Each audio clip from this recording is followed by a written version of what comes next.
اپنی گفتگو کے اندر بہت زیادہ ملکہ حاصل ہو، قدرت حاصل ہو، کہ وہ ہر طرح کی جدید اور ادب والی زبان کو استعمال میں لا سکیں۔ اس کو کہتے ہیں فصاحت اور بلاغت۔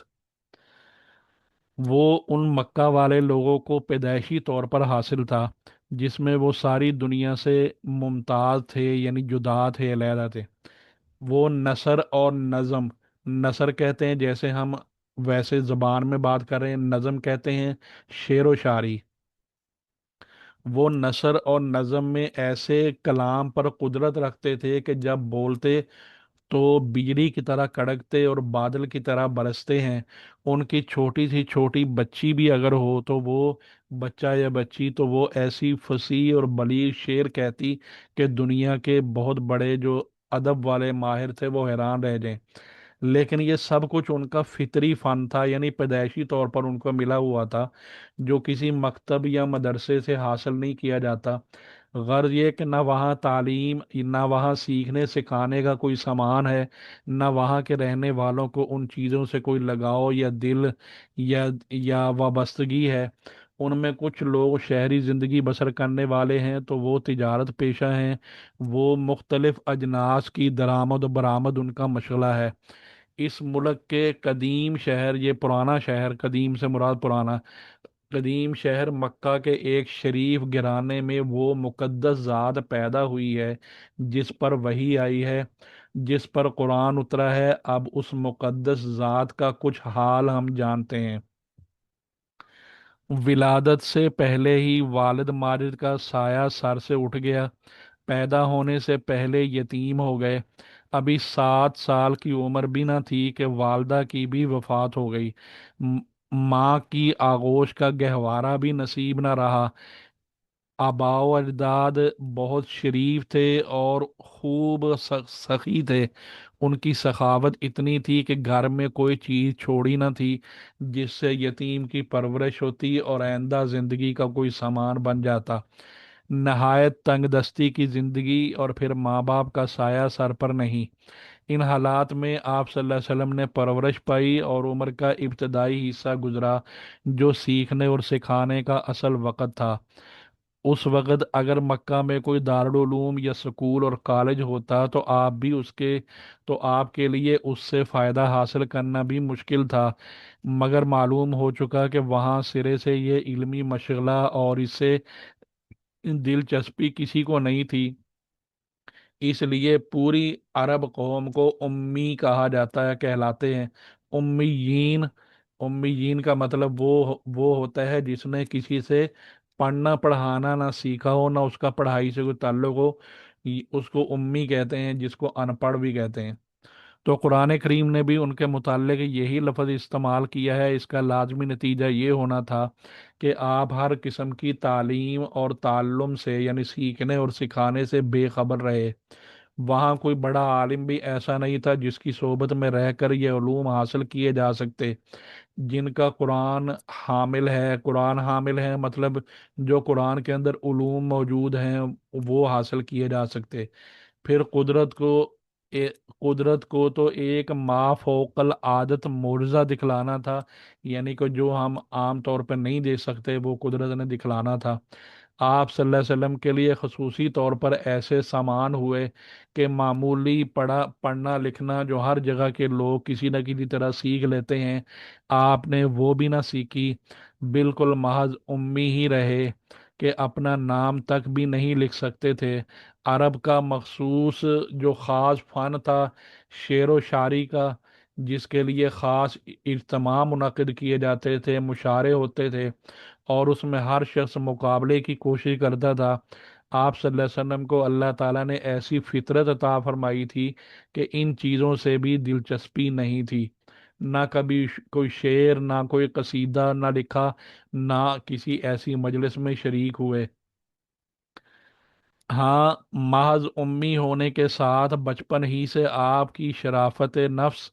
اور بہترین اخلاق اور فہم و فراست کے غیر معمولی آثار، دیانت اور امانت کے اعلیٰ ترین شاہکار آپ کی ذات مقدس میں ہر وقت مشاہدہ کیے جاتے تھے، جن کا نتیجہ یہ تھا کہ عرب کے بڑے بڑے مغرور اور تکبر والے سردار آپ کی تعظیم کرتے تھے، اور سارے مکہ میں آپ کو امین کے لقب سے پکارا جاتا تھا۔ امین کا مطلب امانت دار۔ یہ امی محض یعنی ان پڑھ، 40 سال تک ان پڑھ، ویسے اس کا ترجمہ ہے اس لیے میں بول رہا ہوں، لیکن وہ نامناسب ہے۔ یہ امی محض 40 سال تک مکہ میں اپنی برادری کے سامنے رہتے ہیں، کسی دوسرے ملک کا سفر بھی نہیں کرتے، جس سے یہ خیال پیدا ہو سکے کہ وہاں جا کر کوئی علم حاصل کر لیا ہوگا۔ صرف ملک شام کے 2 تجارتی سفر ہوئے ہیں، وہ بھی گنے چنے چند دن کے لیے، جس میں اس بات کا کوئی امکان نہیں تھا کہ وہ کچھ وہاں پڑھنے یا سیکھنے کے لیے کچھ رکے ہوں۔ اس امی محض ذات مقدس کی زندگی کے 40 سال مکہ میں اپنی برادری میں اس طرح گزرے کہ نہ کبھی کسی کتاب یا قلم کو ہاتھ لگایا، نہ کسی مکتب میں گئے، نہ کسی مجلس میں کوئی نظم اور قصیدہ ہی پڑھا۔ ٹھیک 40 سال بعد ان کی زبان مبارک پر وہ کلام آنے لگا جس کا نام قرآن ہے، جو اپنی لفظی فصاحت اور بلاغت کے لحاظ سے اور معنوی علوم اور فنون کے لحاظ سے، یعنی لفظوں کے اعتبار سے بھی اور معنی کے اعتبار سے بھی، وہ کلام ایسا تھا جو عقلوں کو حیران کر دینے والا تھا۔ اگر صرف اتنا ہوتا تو بھی اس کے معجزہ ہونے میں کسی انصاف پسند کو کیا شبہ رہ سکتا تھا، مگر یہاں یہی نہیں بلکہ اس قرآن نے ساری دنیا کو چیلنج دیا کہ کسی کو اس کلام الہی ہونے میں کوئی شبہ ہو تو اس کی مثال بنا لائے۔ اب ایک طرف قرآن کا یہ چیلنج ہے، اور دوسری طرف ساری دنیا کی مخالف طاقتیں ہیں جو اسلام اور پیغمبر اسلام کو شکست دینے کے لیے اپنی مال جان اولاد آبرو سب گنوانے کو تیار ہیں، مگر اتنا کام کرنے کے لیے کوئی جرت نہیں کرتا کہ قرآن کی ایک چھوٹی سی صورت کی مثال بنا لائے۔ فرض کر لیجیے کہ یہ کتاب بے مثال اور بے نظیر نہ بھی ہوتی، جب بھی ایک امی محض کی زبان سے اس کا ظاہر ہونا یہ قرآن کے اعجاز اور اعجاز کی وجہ کی تفصیل میں جائے بغیر قرآن کریم کے معجزے ہونے کے لیے کچھ کم نہیں تھا جس کو ہر عالم اور جاہل سمجھ سکتا ہے۔ یہ تو تھی ایک وجہ۔ اب ہے قرآن کے اعجاز، یعنی اس کے یہ صفت کی دوسری وجہ کیا ہے، کہ جس کی وجہ سے کہ مخالف جو ہے وہ کوئی جیسی صورت نہیں لا سکتا، وہ عاجز ہے۔ یہ ہم کو معلوم ہے کہ قرآن اور اس کے احکام ساری دنیا کے لیے آئے ہیں، لیکن اس کے بلا واسطہ اور پہلے مخاطب جو تھے وہ عرب لوگ تھے، جن کو اور کوئی علم فن آتا تھا یا نہیں، لیکن یہ زبان کی فصاحت اور بلاغت، یعنی بہت اچھے طریقے سے بولنے کا انداز، جیسے لکھنؤ کی اردو مشہور ہے، تو اس فصاحت اور بلاغت کا ان کا فطری ہنر اور پیدائشی صفت تھی، جس میں وہ دنیا کی قوموں سے ممتاز سمجھے جاتے تھے، یعنی علیحدہ، ان کا ایک علیحدہ مقام تھا۔ قرآن ان کو مخاطب کر کے، ان کو جو ساری دنیا سے زیادہ بہترین عربی بولتے تھے، قرآن ان کو مخاطب کر کے چیلنج کرتا ہے کہ اگر تمہیں میرے اس کلام الہی ہونے میں کوئی شبہ ہے تو تم میری ایک صورت کی مثال بنا کر دکھلاؤ۔ اگر قرآن کا یہ چیلنج صرف اپنے معنی کے حسن کے اعتبار سے یا اس کی حکیمانہ یعنی حکمت کے اصول کو مد نظر رکھتے ہوئے، یا اس کے جو علوم ہیں، یا اس کے اندر راز ہیں، اس کی حد تک ہوتا، تو پھر بھی وہ جو امی لوگ تھے، جو قوم تھی، وہ اس کی مثال پیش کرنے سے اس کا معذور ہونا پھر بھی کوئی سمجھ میں آتا تھا۔ لیکن قرآن نے تو مانوی صورت کے اعتبار سے چیلنج تو کیا ہی نہیں، بلکہ اس نے تو صرف لفظوں میں کہ جیسے لفظ ہی بنا لو، اس کے اعتبار سے پوری دنیا کو چیلنج دیا ہے۔ اس چیلنج کو قبول کرنے کے لیے اقوام عالم میں سب سے زیادہ مستحق وہ عرب ہی تھے جن کو مخاطب کیا گیا تھا۔ اگر فی الواقع یہ کلام، یعنی حقیقت میں یہ کلام انسان کی طاقت سے باہر کسی قدرت سے اوپر کا کلام نہیں تھا، تو پھر یہ عرب کے جو لوگ تھے ان کے لیے کیا مشکل تھا کہ وہ ایک ان پڑھ شخص کے کلام جیسا کوئی مثال یا اس سے بہتر کلام کوئی پیش کر دیتے، اور ایک دو آدمی یہ کام نہ کر سکتے تو قرآن نے ان کو یہ سہولت بھی دی تھی کہ ساری قوم مل کر بنا لائے، مگر قرآن کے اس بلند دعوے اور پھر طرح طرح سے غیرت دلانے پر بھی عرب کی غیور قوم پوری کی پوری خاموش ہے، وہ چند سطریں بھی اس کے مقابلے پر پیش نہیں کر رہی۔ عرب کے سرداروں نے قرآن اور اسلام کے مٹانے اور پیغمبر اسلام کو مغلوب کرنے میں جس طرح ایڑی چوٹی کا زور لگایا وہ کسی پڑھے لکھے آدمی سے چھپا ہوا نہیں ہے۔ شروع میں حضور صلی اللہ علیہ وسلم اور آپ صلی اللہ علیہ وسلم کے گنے چنے چند رفقا یعنی چند ساتھیوں کو طرح طرح کی ایذائیں دے کر چاہا کہ وہ کلمہ اسلام کو چھوڑ دیں، مگر جب دیکھا کہ وہ ان سے یہ نہیں ہو سکتا تو وہ خوشامد کا پہلو انہوں نے اختیار کر لیا۔ عرب کا سردار جو عتبہ بن ربیعہ تھا قوم کا نمائندہ بن کر آپ کے پاس حاضر ہوا اور عرب کی پوری دولت اور حکومت اور بہترین حسن و جمال کی لڑکیوں کی پیشکش کی اس کام کے لیے کہ آپ اسلام کی تبلیغ چھوڑ دیں۔ آپ نے اس کے جواب میں قرآن کی چند آیتیں سنا دینے کو کافی سمجھا۔ جب یہ تدبیر بھی کارگر نہ ہوئی تو جنگ اور مقابلے کے لیے تیار ہو کر ہجرت سے پہلے اور ہجرت کے بعد جو عرب کے قریش جو لوگ تھے انہوں نے حضور صلی اللہ علیہ وسلم اور مسلمانوں کے مقابلے میں سر دڑ کی بازی لگا دی، جان مال اولاد آبرو سب کچھ اس مقابلے میں خرچ کرنے کے لیے تیار ہوئے۔ یہ سب کچھ کیا مگر یہ کسی سے نہ ہو سکا کہ قرآن کے چیلنج کو قبول کرتا اور چند سطریں مقابلے پر پیش کر دیتا۔ کیا ان حالات میں سارے عرب کا اس مقابلے سے خاموش ہو جانا اور عاجز آ جانا یہ اس بات کی کھلی گواہی نہیں ہے کہ یہ انسان کا کلام نہیں ہے بلکہ اللہ تعالیٰ کا کلام ہے؟ پھر صرف اتنا نہیں ہے کہ عرب نے اس کے مقابلے سے خاموشی اختیار کی بلکہ اپنی خاص مجلسوں میں سب نے اس کے بے مثال ہونے کا اعتراف بھی کیا، اور جو ان میں سے انصاف پسند لوگ تھے یعنی جو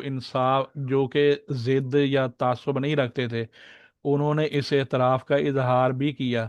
پھر ان میں سے کچھ لوگ مسلمان ہو گئے اور کچھ اپنی آبائی رسموں کی پابندی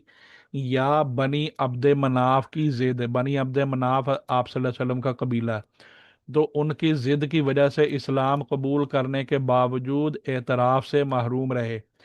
عرب کے قریش کی تاریخ ان واقعات پر گواہ ہے، ان میں سے چند واقعات اس جگہ بیان کر سکتے ہیں ہم یا اس کا جائزہ لیتے ہیں جس سے اندازہ ہو سکے کہ پورے عرب نے اس کلام کے بے مثال اور بے نظیر ہونے کو تسلیم کیا ہے اور اس کی مثال پیش کرنے کو اپنی رسوائی کے خیال سے چھوڑ دیا۔ جب رسول اللہ صلی اللہ علیہ وسلم اور قرآن کا چرچا مکہ سے باہر حجاز کے دوسرے مقامات میں ہونے لگا اور حج کا موسم آیا تو قریش مکہ کو اس بات کی فکر ہوئی کہ اب عرب کے ارد گرد سے حاجی لوگ آئیں گے اور رسول کریم صلی اللہ علیہ وسلم کا یہ کلام سنیں گے تو وہ فریفتہ ہو جائیں گے اور غالب خیال یہ ہے کہ وہ مسلمان ہو جائیں گے۔ اس کے سد باب کی تدبیر سوچنے کے لیے قریش نے ایک اجلاس منعقد کیا۔ اس اجلاس میں عرب کے بڑے بڑے سردار موجود تھے، ان میں ایک ولید بن مغیرہ بھی تھا جو عمر میں سب سے بڑا اور عقل میں سب سے علیحدہ ممتاز تھا۔ سب نے ولید بن مغیرہ کو کہ اب یہ مشکل پیش کی کہ اب ملک کے ارد گرد سے لوگ آئیں گے اور ہم محمد صلی اللہ علیہ وسلم کے متعلق پوچھیں گے تو ہم کیا کہیں گے؟ ہمیں آپ کوئی ایسی بات بتلائیے کہ ہم سب وہی بات کہہ دیں، ایسا نہ ہو کہ خود ہمارے بیانات میں اختلاف پیدا ہو جائے۔ ولید بن مغیرہ نے کہا کہ تم ہی کہو کہ کیا کہنا چاہیے۔ لوگوں نے کہا کہ ہمارے خیال میں ہم سب کہیں گے کہ محمد صلی اللہ علیہ وسلم معاذ اللہ مجنون ہیں، تو ان کا کلام مجنونانہ پن کا نتیجہ ہے۔ تو ولید بن مغیرہ نے کہا کہ تم ایسا ہرگز نہ کہنا، کیونکہ یہ لوگ جب ان کے پاس جائیں گے اور ان سے ملاقات اور گفتگو کریں گے اور ان کو ایک فصیح اور بلیغ